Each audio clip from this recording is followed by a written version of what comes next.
Hello दोस्तों, मैं आशीष कुमार गौतम। मैं आपके लिए लाया हूँ खेड़ा सत्याग्रह 1918।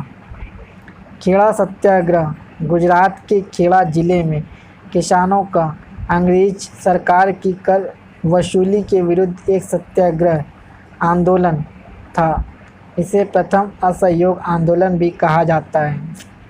खेड़ा सत्याग्रह आंदोलन 22 मार्च 1918 को किसानों द्वारा गुजरात के खेड़ा जिले में गांधी जी के सहयोग से प्रारंभ किया गया था।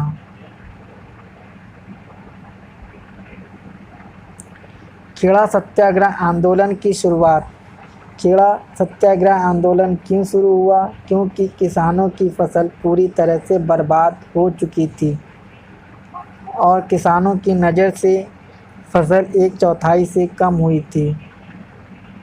राजस्व संहिता के अनुसार किसानों के हिसाब से फसल 1/4 से कम होने की वजह से सरकार को लगान की माफ़ी करनी चाहिए थी, किंतु सरकार ने किसानों का राजस्व माफ़ करने से साफ मना कर दिया और सरकार ने किसानों से माल गुजारी वसूल करने की प्रक्रिया जारी रखी।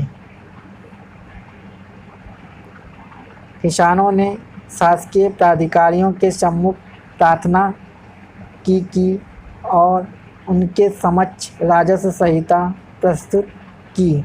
इसके पश्चात भी सरकार कठोर बनी रही तथा लगान का भुगतान न किए जाने पर किसानों की संपत्ति को जब्त कर लिया जाएगा।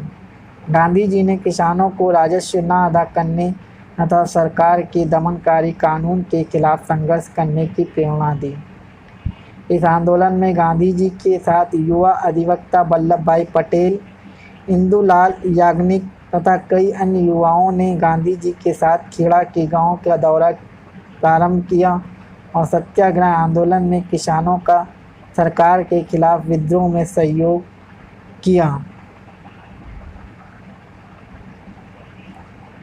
गांधी द्वारा किसानों की समस्या का हल। किसान अपनी प्रतिज्ञा पर दृढ़ रहे।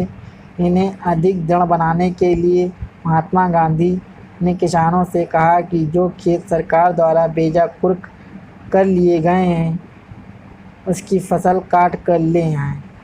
गांधी जी के इस आदेश का पालन करने के लिए मोहनलाल पांड्या आगे बढ़े और वे एक खेत से प्याज की फसल उखाड़ लाए। इस कार्य में कुछ अन्य किसानों ने भी उनकी सहायता की। वे सभी पकड़े गए, मुकदमा चला और उन्हें सजा हुई। सत्याग्रह आंदोलन का परिणाम। सरकार को अपनी भूल का अनुभव हुआ, पर उसे वह खुलकर स्वीकार नहीं करना चाहती थी, अतः उसने बिना कोई सार्वजनिक घोषणा किए ही गरीब किसानों से लगान की वसूली बंद कर दी। सरकार ने यह कार्य बहुत देर से और बेमन से किया और यह प्रयत्न किया कि किसानों को यह अनुभव न होने पाए कि सरकार ने किसानों के सत्याग्रह से झुककर किसी प्रकार का कोई समझौता किया है। इससे किसानों को अधिक लाभ तो न हुआ, पर उनकी नैतिक विजय अवश्य हुई।